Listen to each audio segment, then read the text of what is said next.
ikinci Cumhuriyet kelsek mi? 44. yıldan 49. yılgacha. Bunu elbette abay degeninizdek nihayet tefsili halette tilga elip öttünüz hem de. Şu 47-48. yıllardaki üstüteksiz küreş dep tefsili bayan kılgan babla hem de. Bu devredeki siyasi terikişden sizce hem de bugünkü şu siyasi vaziyetimiz için epkegen birdiğen en çok savıkı nime dep qaraysiz? Endi bu ikinci qatımlıq 44-dən 49-qıçı bolğan Şərq Türkistan Cumhuriyeti, Şərq Türkistan inqilabı hamda bəzi adamlar deydi bu 46-cı il 6-cı aydan keyin Şərq Türkistan Cumhuriyeti yo'q, tüygen deydi. Bu Xitoy tarixçilərinin hamısı şunda qaraydı onunğa və başqa bir qism tarixçilar qaraydı. Amma mən tarixi mənbələrə, materiallara və nurgun asaslarga tayınıb turib Şərq Türkistan Cumhuriyeti, Şərq Türkistan inqilabı hökuməti, şu vaqtdagi hökumət, müstaqil hakimiyet ta ki 49 yılının ahırısıgacha mevcut bolgan deymen. Onu o qandaq nam bilan atalsın, qandaq şekilde çıqqan bolsun keyingi basqıçlarda. Şu Şərqi Türkistan Cumhuriyeti'nin 11. ayının 12. günü ağan yeşil ay yıldızlıq dövlət bayrağı ta ki 49 yılının ahırısıgacha esiqliq lepildedi. Şu bayrak qaçan ilvitilse bu hökumət tüggen boldu. Xoş. Çünkü hükümetin bayrağı oldu. Bayrak olmagan olsa hükümet olmaydı. Şuna mı? Demek 49. yılının ahırısıgacha muşu bayrak lepildedi bu yerde. Şuna boğallık için benim göz karışım faktlar boyunca Şərqi Türkistan Cumhuriyeti ta ki 49'nın ahırısıgacha mevcut oldu.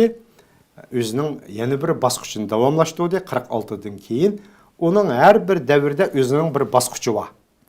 O basqıç şu vaqtdagi xalqaro munosabatlarga, xalqaro aloqalarga, Sovet İttifaqının Xitoy bilan bo'lgan munosabati, Sovetlarning G'arb bilan bo'lgan munosabati, Sharqiy Turkiston xalqining shu vaqtdagi milliy mustaqilchilarning Sharq Turkiston Cumhuriyetining Sovetlar bilan bo'lgan aloqalari qatorliq nurg'un xalqaroliq o'zgarishlarga qarab, qadam-qadam, yilma-yil bu taraqqiyot shuning qarab yuzlanib mangan. U hargizmi tanho o'z oldiga taraqqiyot yo'nalish bo'yicha mangan emas. Çünkü bu hükümet Merkezi Asya rayonunda tana, yegane, dünyanın bir o'ttirisi da yegane mevcut bolgan. Onun üstüge çoğun kudretlik güçler arasında mevcut bolgan. Onun üstüge çoğun kudretlik güçlerden Sovetler İttifaqıga tayangan. Hem tayanmayı mümkün emasdi şu vaqtın şaraiti. Şu şaraiti tayınıp mevcut bolganışqa onun təqdiri mu ani şu münasibetlerninki taraqqiyat xulasının bir kısmı şekilde ahırlaştı. Bu özünün xulası emas bu. Xoş. Hem de 47. yılga kelsek, bu 47. yılı 46. yılgacha bolgan basqıç Şərq Türkistan Cumhuriyeti'nin mana bu 7. 8. tomlarda cemi 1800 bet nay tafsili bayan qılındı. Bunun da mesela qarasam, mana bunun da mesela inqilabның birinci gündən tatıb bunun sebepleri mesela birinci bab deylik, ikinci qatımlıq Şərq Türkistan Milli Azadlıq inqilabının mənbəsi dedik. Onun keyin bu neçiligen paragraf var, ayrım. Mesela ikinci bab desek, ilidi qozgılan ve Şərq Türkistan Cumhuriyeti'nin dünyaya kelişi dedik.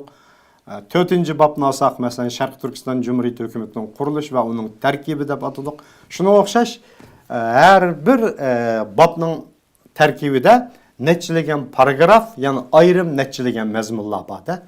Şunda bolganda her bir mezmunda, her bir detallık, her bir mesele hakkında tafsili bayan kılıngan. Mesela muş kitabının özüde tahminen 300'den artık ayrım mavzu var.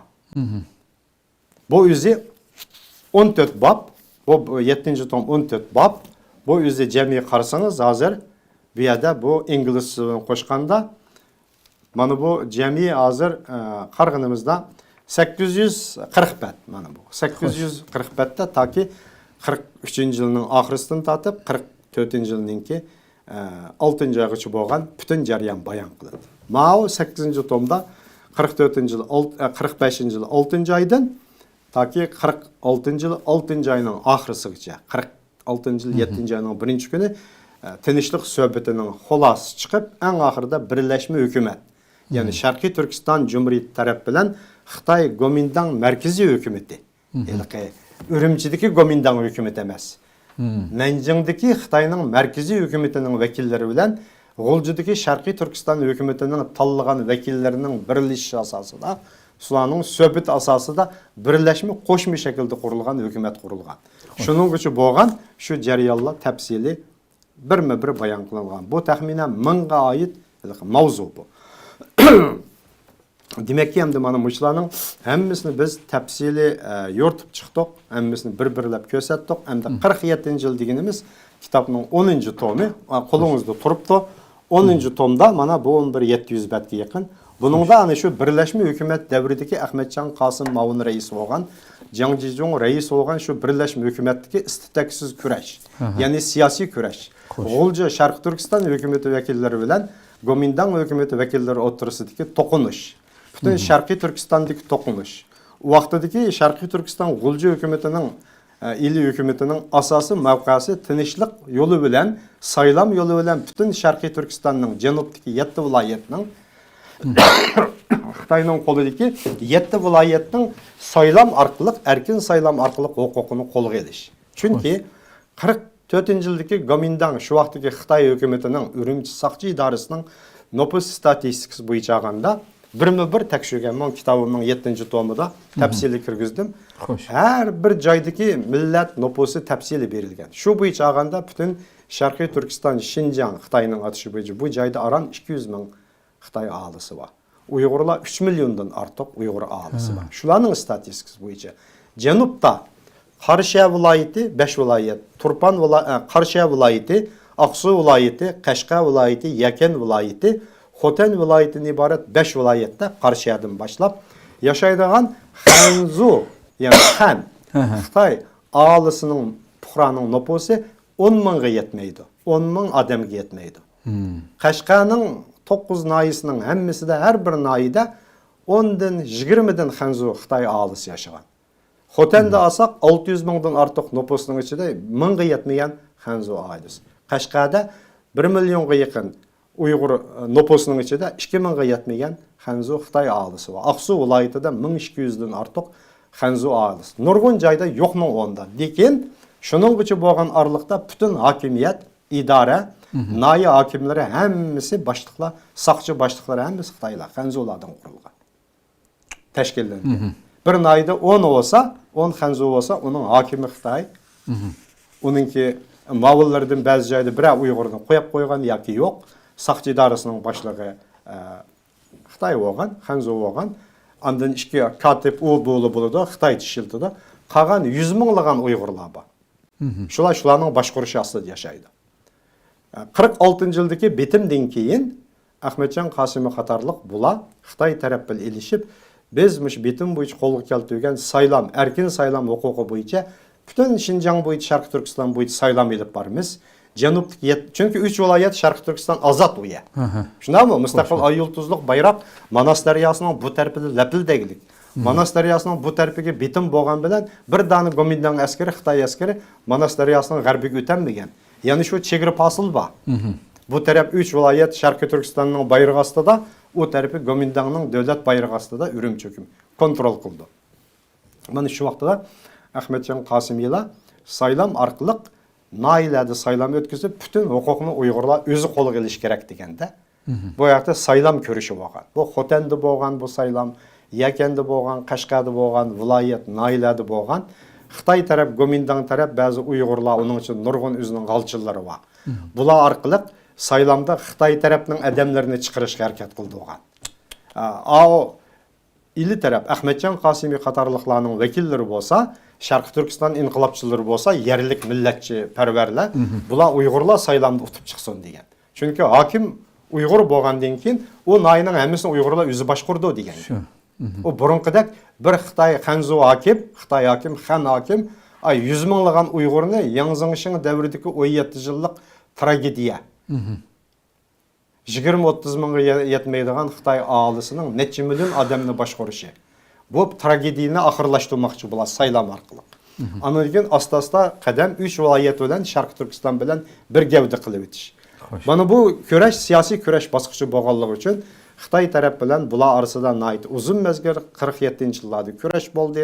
Bu jarayonda bu 3 apandim, Mas'ud apandim, Isa apandim, bu Mamet Emin Bug'ra apandimlarni Xitoy taraf ularni mumkin qadar hokimiyatga ularni chiqarib Mas'ud Efendimni o'lka rais qilib tiklab, bu orqali ili yana Sharq Turkistonchilar bilan mustaqilchilar bilan ular orasida ziddiyat chiqarishga urindi, taktik qo'llandi. Jiang Zhezong o'zining aslimasi deydi. Men bu konservativlar bilan bu radikallar orasini, G'ulji inqilobchilarini radikallar degan, alani konservativlar degan. Bularni toza urushdim deb yozdi, bir-biriga ziddiyatga soldim deb yozildi. Sağ. Mana bu bosqichlarni 47-yillarda shu bosqich o'tdi. Bu yerda albatta Sovet ittifoqining siyosati bor, Xitoy bilan siyosatining o'zgarishi. Nurg'unlagan omillar bor. Mening kitobimning mana bu 10-tomda mana mushu jarayonlar tafsili. Ya'ni tafsili bo'lgan ham obyektiv yoritishga tirishildi. Ya'ni hech qaysi tarafga yan bosmaslik prinsipi bo'yicha. Ya'ni hech qaysi bir tarafni qarg'ulacha ayblash emas. Bu mandati, bu andati, buning asli mandati degan nuqtadan fakt ko'rsatib berishga tirishdik. Chunki biz tarixdagi bu voqealarimizga baho berganda uni nuqul bir ko'z bilan baho bersak bo'lmaydi. Yoki bugungi siyosiy tushuncha bilan, bugungi dunyo ko'z qarashlari bilan 20-asrning 30-yillarini, 40-yillarini baholag'ina olmaydi. Men qo'llangan choram shu. 11-tomidami shu davrlar bayon qilindi. Anodan keyin 11-tomida oxir 49-yili Xitoy kommunist qo'shinlarining Sharq Turkistonga kirishi, mana bu 11-tom e'lon. Mana 11-tom mana bu 775. Mana bu 11-tom Stalin Mao ittifoqi Ahmadjonning o'limidan keyingi cho'ng ishg'oliyat.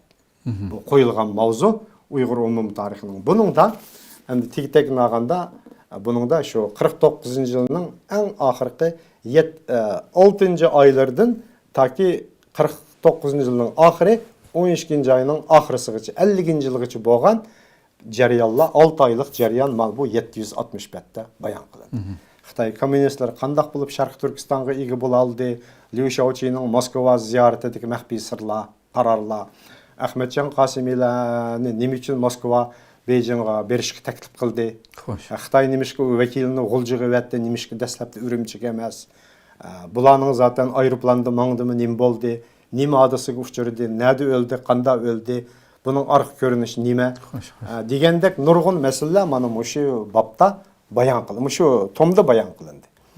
Ahmadjonning o'lim voqealarini tafsili bayon qilindi. Albatta Ahmadjon Qosimiy qatorliqlar mening qarashim bo'yicha va nurg'unlagan tarixchilarning bo'libmi, men mush tarixni o'rgangan, tadqiq qilgan ba'zi rus tarixchilari bilan bo'lgan suhbatlarimda egallashimcha, Ahmadjon Qosimiy qatorliqlar o'lgan emas, o'ltirilgan degan yakun bor.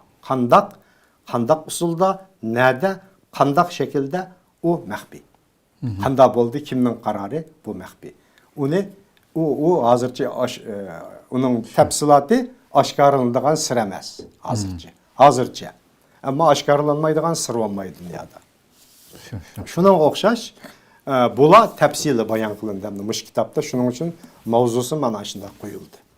Bu 765 da mana shu 6 oyni biz yoritdik tafsili faktlar, Rus Sovet arxivlari, shu haqda Amerikaning ba'zi hujjatlari, Tayvanda Gomindangning arxiv hujjatlari ve tədqiqatçılarının yazğanları hər xil tildə, Rusça, Xitayca, İngilizcə. Hətta mən bu kitabın yazışı üçün Qazaxlarının yazğanlarını oxub çıxdım. Qazaxlarının yazğanlarını Qazaxçısını oxub çıxdım. Qırğızlarının yazğanlarını Qırğızçını oxub çıxdım. Məsələn, General Issaqbek deyən Qırğız kitablar var. Issaqbek'nin evladı yazıb çıxan, Qırğızstanda çıxan, Qırğız dildə yazılған kitab. Şunu oxub çıxdım da əmdi. Bilməyən sözlərini ügünüb durub birmi-bir oxub çıxdıq. Maşallah. Həlqi məqsələ bir tərəflimilik bopqanmı soğan bu tarixilik. Xoş. Digən nöqtədən. Mənə şundaq bir cəryanlandı. Hakikaten yani